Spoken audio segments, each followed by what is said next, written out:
alirkan, ya, mengalir. Fa amma makana qad sara fi ma'na lahmi. Adapun yang telah menjadi satu makna dengan daging, seperti kal kabidi, kabid itu hati fisik, maksudnya bukan jantung tapi hati. Memang ada banyak penyimpangan makna di dalam bahasa Indonesia. Misalkan kolbun itu dimaknai hati, tapi kalau fisiknya itu jantung.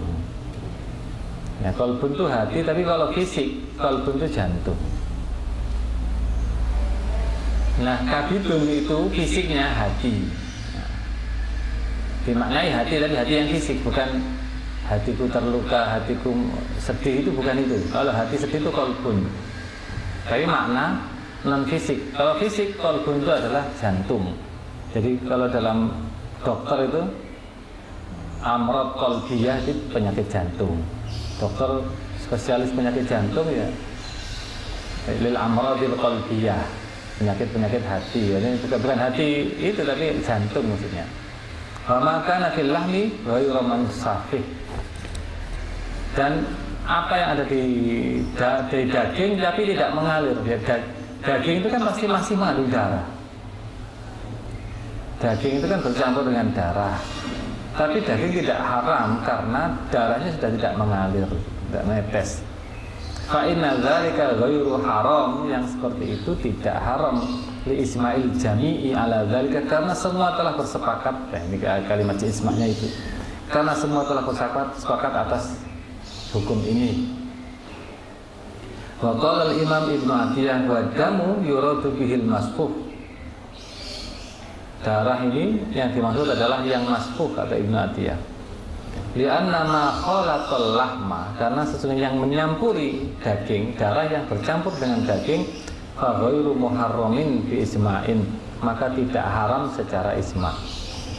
Wa qala al-Qurtubi dzakarallahu subhanahu wa ta'ala ad-dama hahuna mutlaqan. Dam di sini disebut secara mutlak. Wa qayyadahu fil an'am biqaulihi masfuhan, dibatasi dalam surat Al-An'am dengan firman Allah masfuhan. Wa hamalal ulama'u hahuna al-mutlaqo alal muqayyad di ijma'an. Ulama telah membawa mutlak dalam hal ini kepada muqayyad secara ijma'. Apa sih maksudnya membawa mutlak ke muqayyad?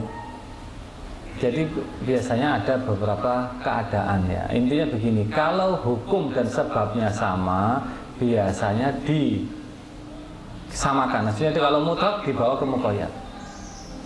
Misalnya gampangnya kalau dalam kejadian sehari-hari, ya. Ada kalimat misalnya semua santri, nah itu kan mutlak. Semua santri, tidak ada yang apa. Semua santri misalkan harus memakai kopiah namanya. Kemudian ada kalimat lain, semua santri yang mau sholat harus memakai kopiah.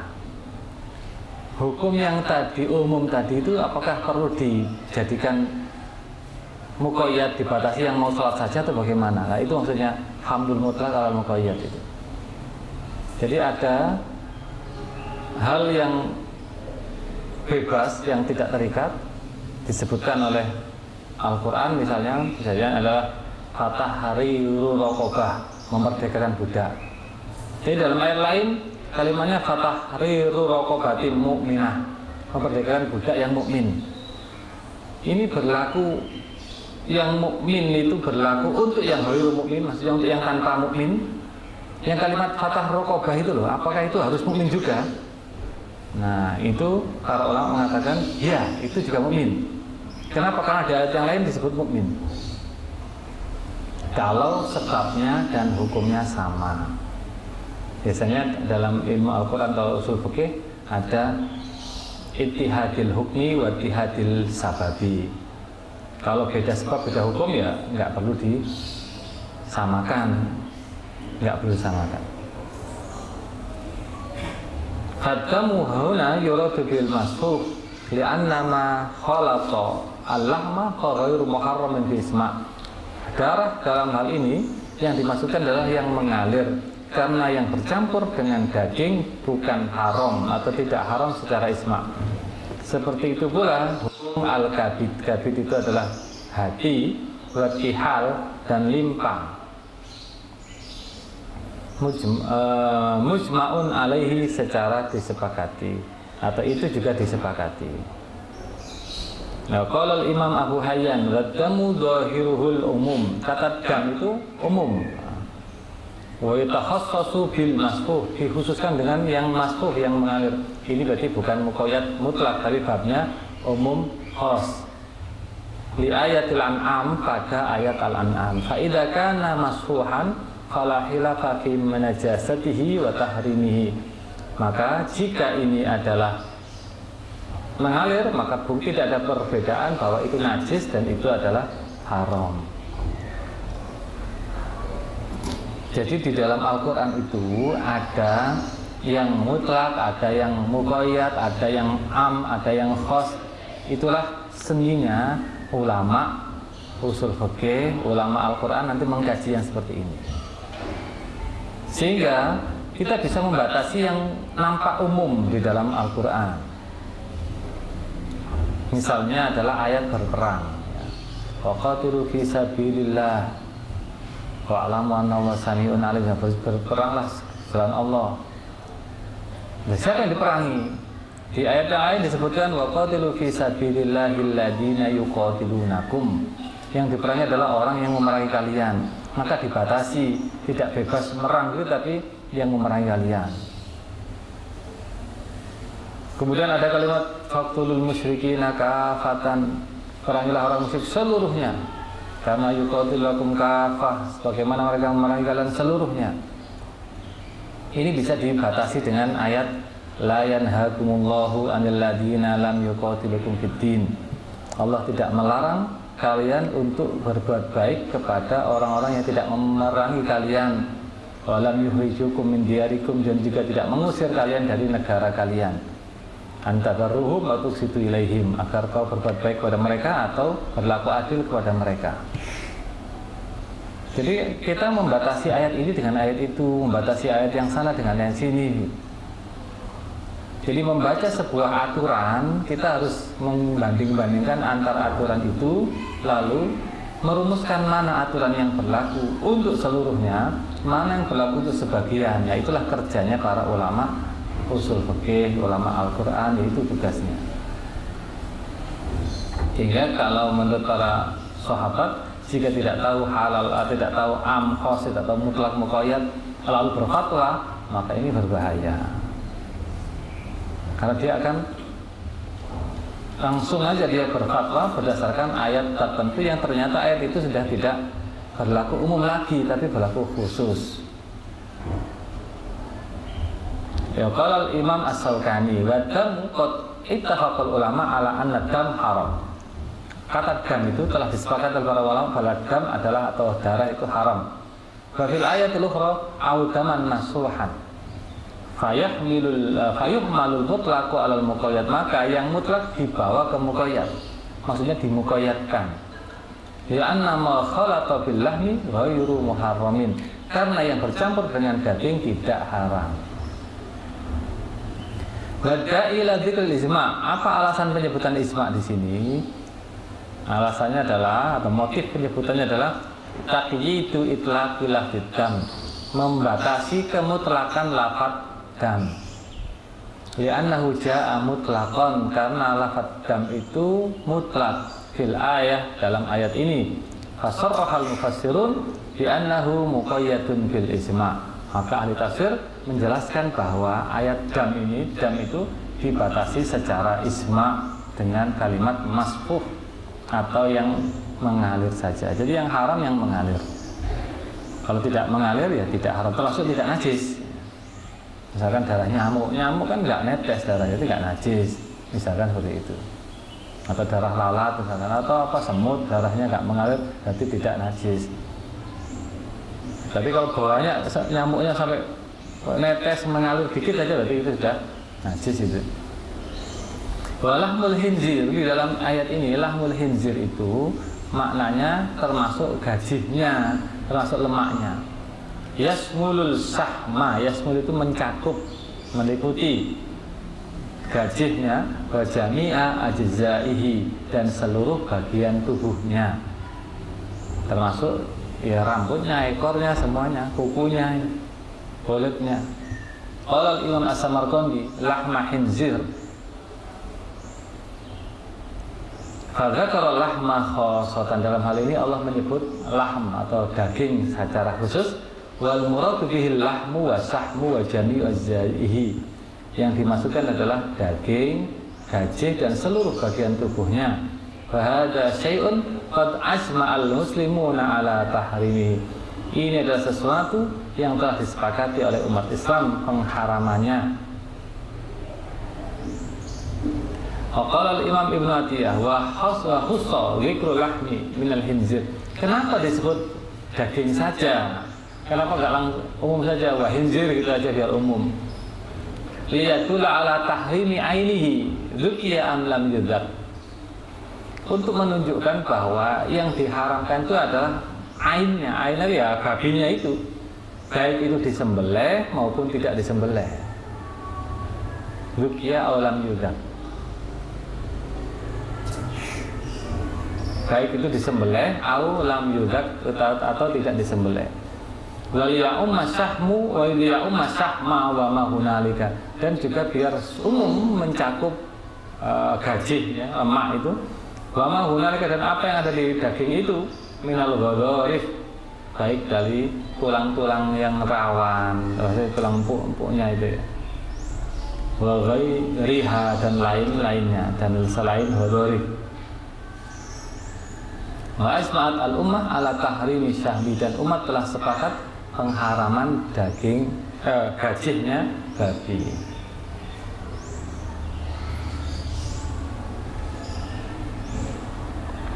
Biasanya orang mencari-cari alasan. Orang banyak cacing pitanya, itu sebenarnya nggak perlu dicari, karena barang yang sudah diharamkan itu ya sudah haram saja, nggak usah dicari. Kalau alasan disebutkan, nanti kalau alasannya bisa diatasi, akhirnya nggak jadi haram. Karena cacing pita dibunuh ya bisa. Sudah ada alatnya sekarang yang membunuh cacing pita, sehingga nanti masa babi menjadi haram, menjadi halal kan tidak juga. Oleh karena itu ya kalau sudah haram yang di teksnya sudah ada ini, di nas seperti ini, maka tidak perlu dicari alasannya, semuanya haram gitu aja.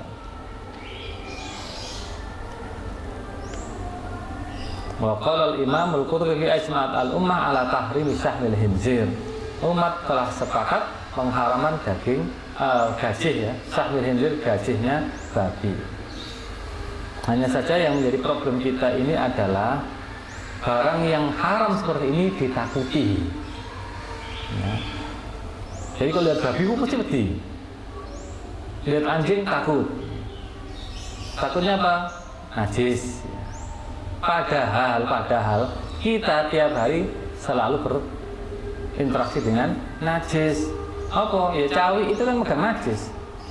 Kenapa kita tidak jijik katakanlah ya, cawi itu kok kita ini megang anjing, megang babi kok takut setengah mati. Kita kan sudah tahu caranya, dibersihkan dengan 7 kali air plus tanah gitu. Sudah tahu caranya, mestinya ya kalau ada babi ya biasa kita aja lah mestinya. Dengan perasaan itu nggak bisa diatur. Memang kita kadang takut, anjing takut. Banyak sekali ini. Waktu saya kemarin ke Bali ya, karena asis sudah waspada gitu. Tapi ya pura-pura berani, tapi waspada. Sebenarnya kan tidak apa-apa. Misalkan disentuhkan di sarung, saya udah cuci aja lah sarungnya gitu aja. Toh kita biasanya tiap hari juga megang kotoran kita sendiri. Kan sama-sama najisnya, yang satu mughalladhah, tinggal nambah 4 kali air lagi dan salah satunya dengan tanah gitu aja. Sebenarnya remeh teman kita ini, karena saya itu kurang tahu ya, karena doktrinnya atau budayanya yang berbeda. Kalau di Mesir itu sudah banyak orang memelihara anjing banyak, padahal mereka Muslim. Memang beda ya, karena mereka mazhabnya Maliki, yang najis itu hanya kepalanya biasanya. Kalau buntut belakang nggak najis kalau Maliki, tapi mereka berani dengan anjing, berani. Nah, beda dengan kita ini. Kita ini melihat anjing, melihat babi itu seperti melihat musuh. Padahal anjing ada yang di surga. Itu surga gak najis kabeh itu. Dan Ashabul Kahfi kan punya anjing, dalam beberapa riwayat anjingnya ini nanti di surga. Nah, surganya kena anak asur karena najis semua ya. Imam Hanafi mengatakan anjing tidak najis. Haram ya haram, tapi najis tidak. Yang najis hanya liurnya saja. Itu Imam Hanafi. Imam Syafi'i saja yang mengatakan semuanya najis. Nah, kita ini ya mungkin terpengaruh dengan Imam Syafi'i karena mazhabnya Syafi'iyah. Tapi problemnya bukan masalah itu sebenarnya. Masalah anggap saja najis atau tidak, tapi ketakutan kita dengan anjing ini yang menjadi problem menurut saya. Dan antipati kita dengan namanya anjing. Ada orang melihara anjing, Kristen itu, Kristen itu. Pokoknya berhasil dikira Kristen. Padahal nggak semua orang punya anjing itu Kristen. Ada orang melihara anjing dengan alasan-alasan tertentu. Kalau dalam Islam boleh dipelihara kalau dua tujuannya. Satu menjaga, dua berburu. Itu boleh. Katakanlah sekarang sudah jarang. Tapi misalkan untuk menjaga rumah, orang Muslim punya anjing, ya boleh-boleh saja. Boleh saja. Karena Nabi membolehkan. Dan saya karena sudah punya bayangan anjing itu najis, sehingga takut kita anjing. Sehingga kalau ada anjing masuk desa dibunuh oleh masyarakat, itu kan kasihan itu. Dan itu sering terjadi. Anjing nggak sengaja, anjingnya siapa, lari ke desa yang desa Muslim, ya udah nggak mungkin hidup itu. Sawat yang mati, nggak direken. Padahal itu juga makhluknya Gusti Allah.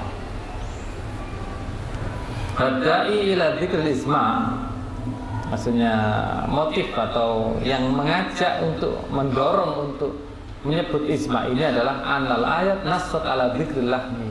Ayatnya ini hanya menyebut lahm saja. Fa'aradal mufassirun bayanatuhu lis-sahmi wa jami'i ajza'ihi fil ayat. Maka mufassir ingin menjelaskan bahwa gajahnya masuk, semua bagian tubuhnya juga masuk di dalam ayat ini.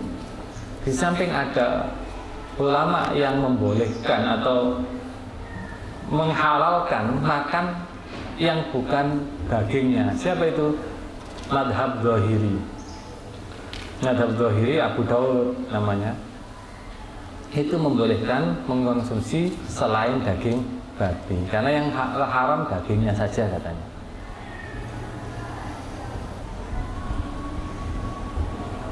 Wal al-murad bima uhilla bihi li ghairillah. Kalimat ma uhilla bihi li ghairillah itu. Wa ma uhilla bihi li ghairillah.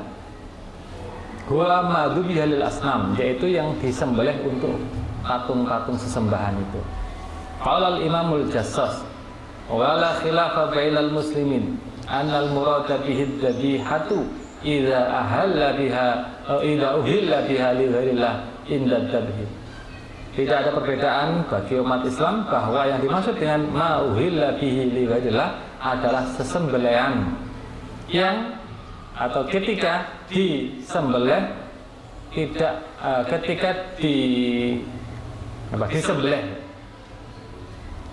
atau dipersembahkan untuk selain Allah ketika disembelih.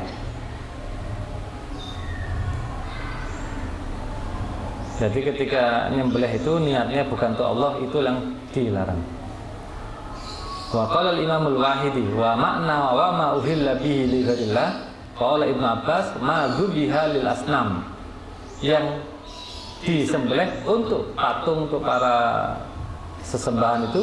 Wa dzukira alaihi ghairus millah, yang disebutkan di sana selain nama Allah. Fa hadza qaul jami'il mufassirin, ini adalah pendapat seluruh ulama tafsir. Wala'alla da'i, mungkin motif penyebutan isma adalah tahriru ma ittafaqa alaihi al-mufassirun. Ma ittafaqa al-mufassirun menjelaskan apa yang disepakati oleh fasir ala annahul ma'nal muradu bima uhilla bihi li ghairillah. Itulah makna yang dimaksud dari kalimat ma uhilla bihi li ghairillah. Wa dafa'u tawahhumi ma'nan akhara, dan mencegah dipahaminya makna yang lain. Qauluhu ta'ala kutiba 'alaikum idza hadara ahadakumul mautu in taraka khairan. Khairan itu harta. Khairan maknanya adalah harta. Al muradu bil khairi huwal mal. Sama dengan surat Al-Adiyat, wa innahu li hubbil khairi lasyadid. Khair itu artinya harta. Nah, seperti ini maksud saya, yang kemudian orang itu kalau hanya katakanlah sok paham bahasa Arab lalu mendasarkan jika meninggalkan kebaikan, salah itu terjemahan salah. Bukan kebaikan, itu harta. Nah, itu mau tidak mau kita harus mengikuti kesepakatan ulama di sini. Tidak bisa kita terjemahkan kebaikan, dia sangat mencintai kebaikan, innahu li hubbil khairi lasyadid. Mencintai kebaikan, tidak, itu mencintai harta. Jadi khair itu maknanya harta. Jadi khair sendiri maknanya banyak kalau dalam Al-Quran ya. Ada yang makna kebaikan, memang benar kebaikan. Ada maknanya adalah makna khair itu kuda. Ada makna khair itu kuda, jaran. Surat misalkan di dalam dawuhnya Nabi Sulaiman, inni ahbabtu hubbal khairi an dzikri rabbi. Hubbal khair itu adalah saya senang kuda, kata Nabi Sulaiman. Karena Sulaiman itu punya kuda banyak. Jadi raja itu kan biasanya punya kegemaran, ada yang senang apa. Ini senangnya Nabi Sulaiman kuda. Jadi kudanya besar banyak, sampai masuk kandang dilihat semua, senang dia melihat. Sampai lupa kalau waktunya sholat asar. Sampai lupa itu, teringat ya sudah mau habis waktunya sholat asar itu. Sehingga langsung semua sembuh dan disembelih semua kudanya Nabi Sulaiman.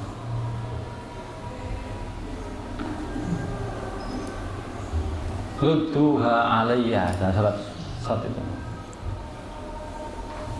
Rudduha, kembalikan tuh kuda-kuda semua itu, lalu disembelih kabeh. Hatafiqa bisuki wal a'naq. Bulu lehernya potong kabeh. Soalnya membuat dia lupa dengan salat.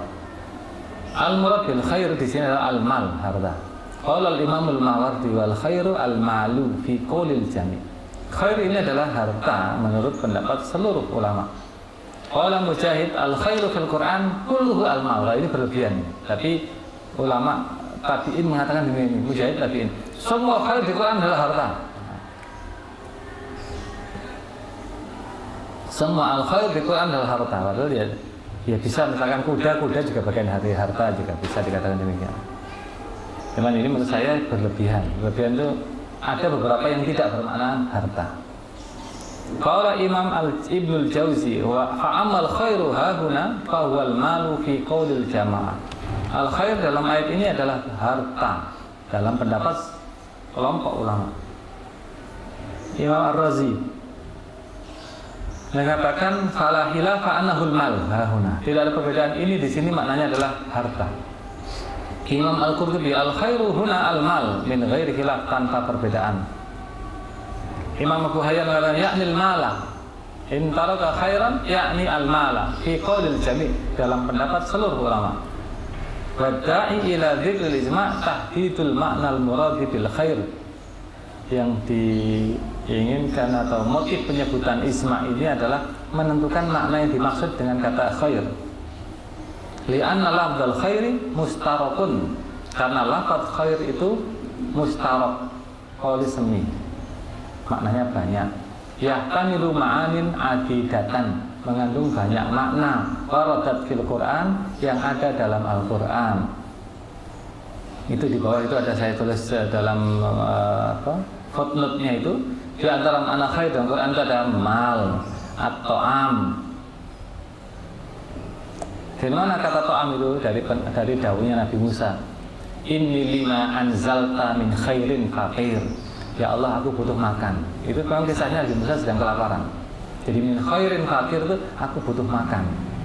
Sehingga diundang oleh putrinya Nabi Syuaib untuk makan di rumah bapaknya.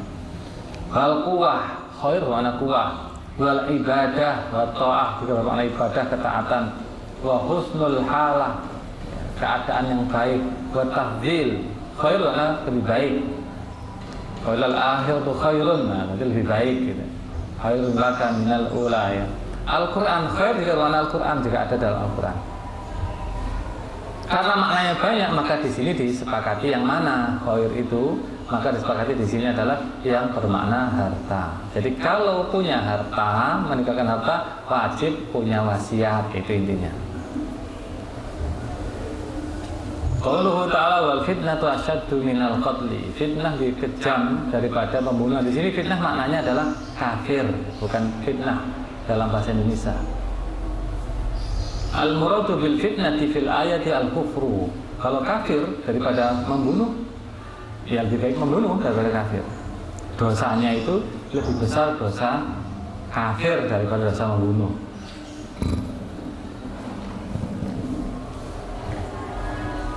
Bimakna annal kufra fitnatun inda jami'il ulama. Dengan makna bahwa kafir itu adalah fitnah, azab. Menurut atau fitnah itu ya bencana ya. Bencana bagi semua ulama. Jadi bencana kekafiran lebih besar daripada pembunuhan. Qala al-Imam al-Mawardi wal fitnatu asyaddu minal qatli, yakni bil fitnati al-kufra. Maksud dari fitnah adalah al-kufr. Allah menginginkan makna al-kufra, makna kafir. Fi qaulil jami' dalam pendapat seluruh ulama. Wa innama sumiyal kufru fitnatan. Kafir dinamakan fitnah itu li'annahu yu'addi ilal halak. Karena kafir itu menyebabkan kehancuran. Seperti fitnah. Fitnah itu kan azab aslinya. Maknanya siksaan. Orang diazab pasti hancur. Begitu juga kekafiran itu seperti azab, hancur. Maka disebut dengan fitnah. Jadi di sini maknanya bukan menuduh itu, bukan menuduh itu. Kalau menuduh itu lebih kecil dari membunuh. Tapi yang lebih besar adalah kafir. Wada'i ila dzikril isma, alasan penyebutan isma atau motif penyebutan isma, wujudul istiraki fil makna, karena ada polisemi dalam makna kata fitnah. Li'anna lafdzul fitnati yahtamilu ma'anin adidatan waradat fil Qur'an. Karena fitnah mengandung banyak makna yang ada dalam Al-Qur'an. Itu di bawah itu saya tuliskan beberapa makna fitnah dalam Al-Quran. Di antaranya al-kufru, al-ibtila. Al-ibtila itu menguji. Al-adab, huku fitnatakum. Cicipilah ini, siksamu ini. Jadi adab, fitnah maknanya adab. Wastibail haqqi bil batil, campurnya kebenaran dan kebatilan, itu disebut dengan fitnah. Wal idlal. Idlal itu penyesatan.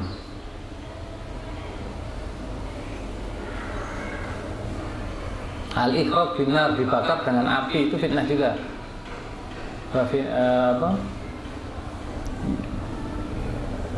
finnari hum yuftanun. Itu artinya yuftanun itu berarti dibakar. Wal qatlu wal asri, pembunuhan dan ditawan itu ditangkap. Itu juga disebut fitnah. Jadi maknanya banyak. Fa'aradal mufassirun tahdidal ma'nal muradi bihi fil ayat. Maka mufassir ingin menentukan makna yang dikehendaki dari kata al-fitnah itu di dalam ayat ini.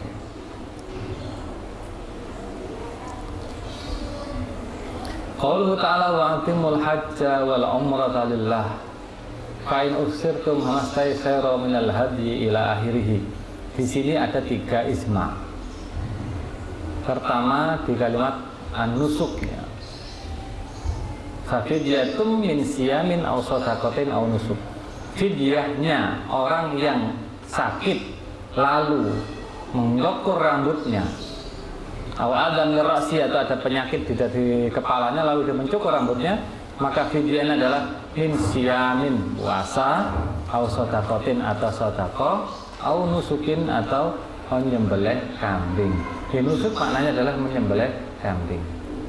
Kalau Imam Ibn Atiyah wa nusuk syatun, nusuk adalah kambing bi isma, secara isma. Kalau Imam Razi ittafaqu fi nusuki ala anna aqallahu syatun. Para ulama bersepakat tentang kata nusuk ini bahwa minimal aqallahu, minimalnya adalah syatun, kambing. Li'anna nusuka la yata'adda illa bi ahadil umuri salasah. Karena nusuk itu tidak bisa didatangkan kecuali dengan salah satu tiga, unta, sapi, dan kambing. Karena minimalnya kambing, maka makna nusuk di sini adalah kambing gitu. Walamma kana aqalluha asyata, karena minimalnya adalah kambing, la jarama, maka pasti dipastikan kana aqallal wajibi fin nusuki huwa syat, maka yang minimal wajib dilakukan, dibayarkan dalam nusuk ini adalah kambing. Qala Imam Al-Qurtubi, qala Ibnu Abdul Barr, kullu man dzakara nusuka fi hadzal hadis mufassiran fa innama dzakarahu bisa. Siapapun yang menyebut nusuk dalam cerita ini sembari dia menafsirkan, pasti dia menyebutkannya dengan kambing. Bahwa amrun la khilafa fi, ini poin dari kesepakatannya. Ini tidak diperselisihkan oleh para ulama, tidak ada perbedaan antar para ulama. Qala Imam Abu Hayyan wa amma nusuk syatun, nusuk itu sat atau kambing. Imam Syaukani juga mengatakan wa qad dzakara Ibnu Abdul Barr annahu la khilafa bainal ulama anna nusuka huna syatun. Tidak ada perbedaan antara ulama bahwa nusuk di sini adalah kambing. Wa la'alla da'i, mungkin motif penyebutannya adalah takhsisul makna al-murad bin nusuk, mengkhususkan makna yang dimaksud dengan kata an-nusuk. Li'anna lafdzan nusuki am, karena makna nusuk itu am. Ada bisa nusuk itu sebenarnya bisa sapi, bisa kambing, bisa unta, tapi di sini yang dipakai adalah yang kambing. Fa'aradal mufassiruna takhsisuhu bil isma. Mufassir ingin mengkhususkannya dengan isma, dengan kesepakatan ulama. Yang kedua, innal kafarata fil ayah ala tahir. Pilihan hukuman tadi, fidyah itu pilihan. Sesungguhnya hukuman dalam ayat ini berbentuk pilihan. Jadi bisa puasa, bisa sedekah, bisa kambing. Ini pilihan. Tidak semuanya, karena menggunakan au. Ini yang dipakai adalah pendapat Imam Tabari. Walil muftadi, bagi orang yang fidyah, bayar fidyah, al-khiyaru baina ayyi dzalika sa'a, memilih mana yang dia kehendaki. Li'anna Allah lam yahsurhu ala wahidatin minhunna bi ainiha, karena Allah tidak membatasinya atas satu di antara ketiga itu secara khusus. Bi ainiha itu dengan menyebut bendanya. Fala yajuzu lahu an ya'duha ila ghairiha, maka tidak boleh bagi orang yang membayar fidyah itu untuk melampauinya pada yang lain. Yang penting tiga itulah antara itu. Bal ja'ala ilaihi fi'la aisalasi sya'a, tapi Allah menjadikan untuknya melakukan apa yang dia mau di antara tiga ini. Fi'la aisalasi, melakukan mana di antara tiga ini sya'a yang dia kehendaki. Apa dalilnya? Waman aba makulna min dzalika qilalahu. Barang siapa mengabaikan apa yang saya ucapkan di sini, akan kami ucapkan padanya. Ma qulta fil mukaffir an yaminihi amukhayyarun idza kana musiran fi ay kafir fi ayil kafar bisalatah sa'a. Apa pendapatmu tentang orang yang membayar sumpahnya puasa, membayar kafaratnya sumpah maksudnya. Apa pendapatmu tentang orang yang bayar kafaratnya sumpah? Apakah dia bisa memilih jika dia mampu? Musyiran itu maksudnya bisa luas ya, bisa ke sana, bisa ke sini. Bisa ayyukaffiru bi ayyil kafarati salati sa'a, bisa menebus dengan salah satu tiga kafarah yang dia kehendaki. Fa in qala la, jika menjawab tidak boleh, harus semuanya. kharaja min qauli jamil ummah, maka dia telah keluar dari pendapat seluruh ulama. Wa in qala bala, kalau dia menjawab ya dia milih kok. Yang membayar sumpah itu loh, itu bisa memilih kafaratnya. Maka ditanya lagi, apa bedanya sumpah dengan bayar fidyah ini? Su'ilal farqu bainahu wa bainal muftadi. Maka ditanyakan apa perbedaan antara kafarah itu dan bayar fidyah. Min halqi ra'si, dari orang yang mencukur rambutnya. Wa huwa muharramun min adza bihi. Padahal itu adalah haram disebabkan karena ada gangguan di kepalanya. Tsumma la yaqula fi ahadi ma syai'an illa ulzima fil akhari mithlahu. Dia tidak menjawab salah satu dari keduanya itu sedikit pun kecuali akan dipaksa untuk menerima yang lain. Maksudnya gimana? Jadi Imam Tabari ini ingin menyamakan dengan hukum bayar sumpah, bayar kafarah sumpah. Kalau kafarah sumpah itu pilihan, boleh memilih, maka di sini juga pilihan. Kalau kafarah sumpah kamu katakan tidak memilih, kamu telah menyalahi isma. Karena ismanya sudah ada di sana. Di kafarah sumpah itu sudah ada isma bahwa itu adalah pilihan. Karena di sana sudah ada isma pilihan, maka di sini juga pilihan juga. Yang ini yang fidyah karena mencukur rambut ketika ihram itu. Ala annama qulna fi dzalika, bahwasanya yang kami ucapkan tentang hal ini adalah isma'un minal hujjah, sebuah kesepakatan dari hujjah.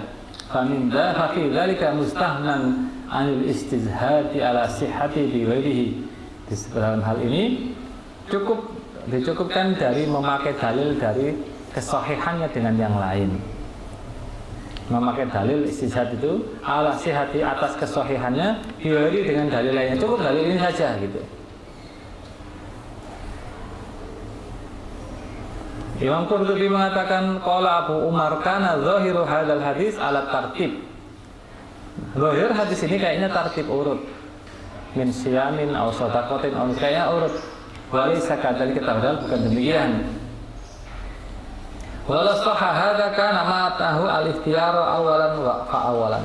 Kalau ini benar, maka maknanya adalah memilih dari awal ke awal yang lain. Wa amatul athar an Ka'ab bin Ujrah waradat billah tahyir. Banyak sekali atau umumnya hadis yang diriwayatkan dari Ka'ab bin Ujrah datang dengan lafaz memilih. Wa nasul Quran, inilah nas Al-Quran.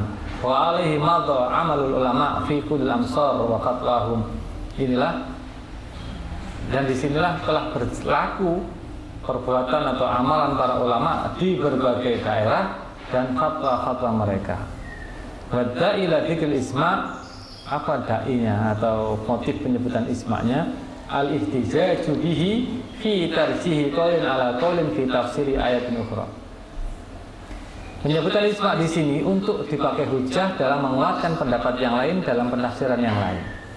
Haitsu ihtajja bihi Imam Tabari fi tarjihil qawli fi tahyir fi fidyati saudi al-warida fi suratil Maidah.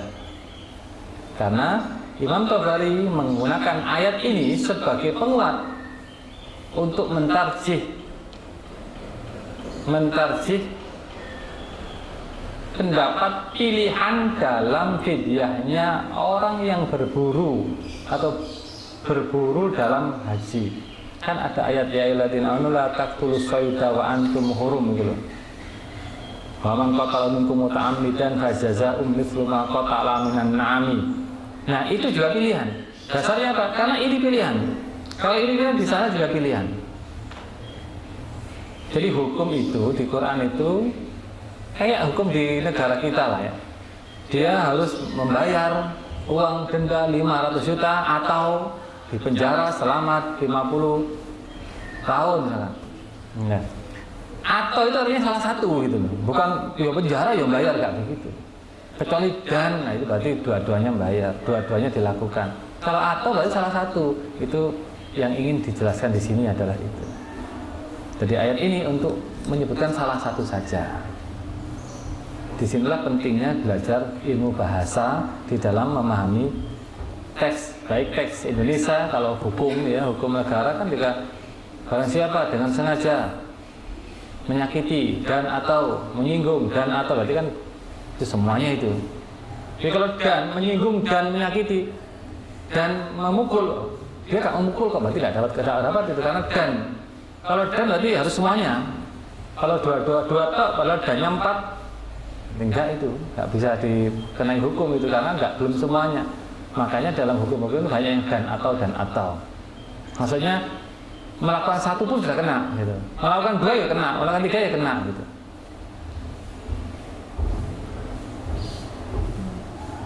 Al-murad birruju' ini sudah ada dalam pemukadimah ya. Yang dimaksud dengan kembali di sini ay ar-ruju'u ila ahli wal amsar. Kembali ke negaranya, kembali ke keluarga dan negaranya. Qala al-Imam At-Tabari fa in qala wa ma burhanuka ala makna qalihi ala anna makna qalis wa sab'atun raja'tum ay idza raja'tum ila ahlikum wa amsarikum duna ayakuna maknahu idza raja'tum minna ila Makkah. Apa dalilmu kalau ada yang tanya? Itu maksudnya adalah kembali ke negaramu dan ke keluargamu dan negaramu, bukan bermakna kembali ke Mina, kembali dari Mina ke Mekah. Iya, maka jawabannya adalah jadi para ulama ya kalau nulis kitab biasanya juga menggunakan kila wa qola gitu ya.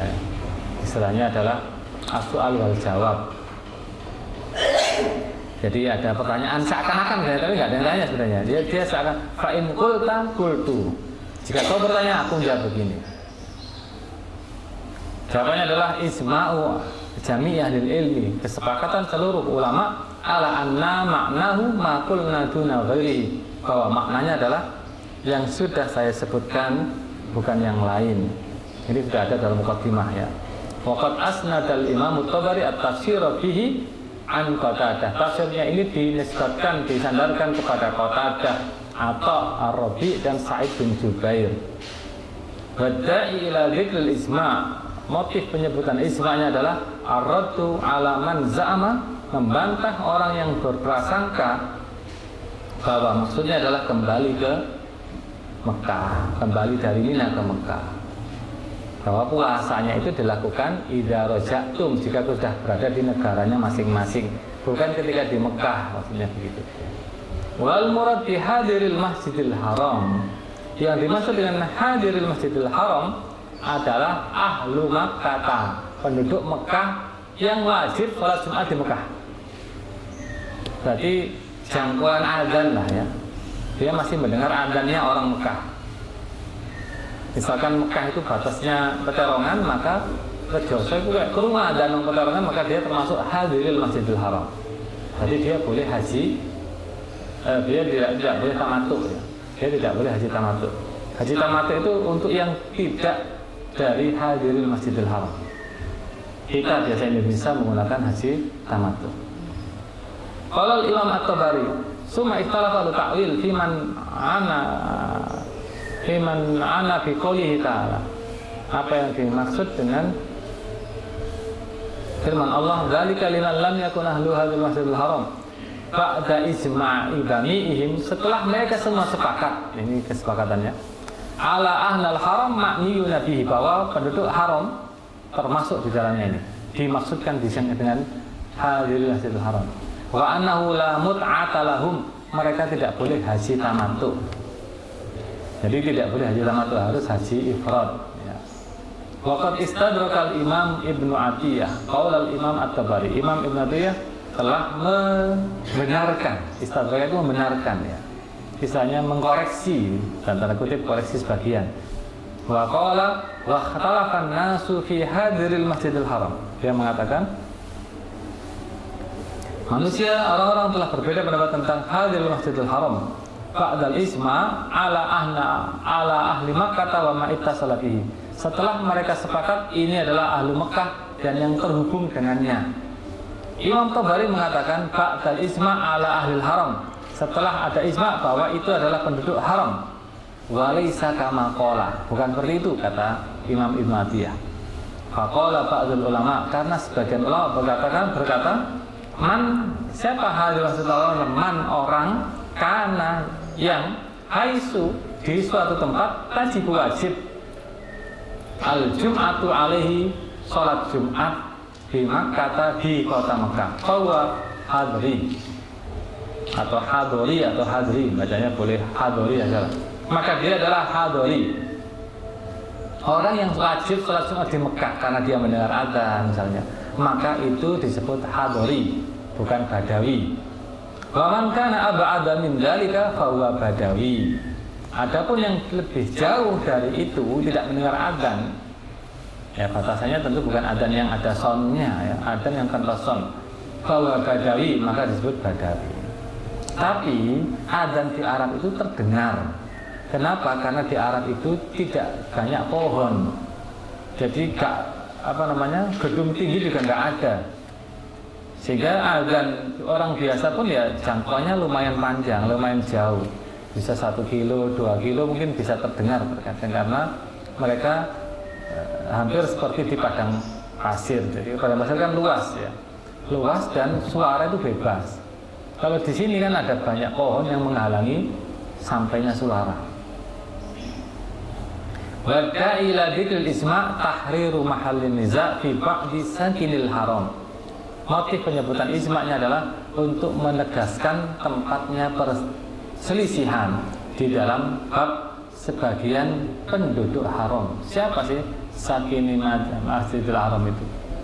Li'anna ba'dhum la yadkhuluna fi hadiril Masjidil Haram. Karena sebagian penduduk haram tidak masuk dalam hadiril Masjidil Haram, tidak masuk dalam kata-kata hadiril Masjidil Haram. Yang tinggal di sana belum tentu dia adalah hadiril Masjidil Haram, karena tinggal saja tidak bisa dia disebut dengan hadiril Masjidil Haram. Yang hadiri itu adalah yang dia wajib sholat Jumat di Masjidil Haram, di tanah haram, ya, bukan Masjidil Haram, di tanah haram. Tidak ada kalimat Masjidil Haram, tanah haram. Atau di Mekah. Mekah itu kan luas ya, batasannya Tan'im, Ji'ronah itu batasannya. Jadi kalau di luar Ji'ronah berarti boleh dia haji tamattu. Kalau masih di dalam Mekah, dalam itu nggak boleh tamattu, harus ifrad. Berarti niat haji dari tempatnya masing-masing, dari rumahnya sendiri-sendiri. Ya, saya kira itu untuk pengajian kali ini. Tutup dengan Al-Fatihah.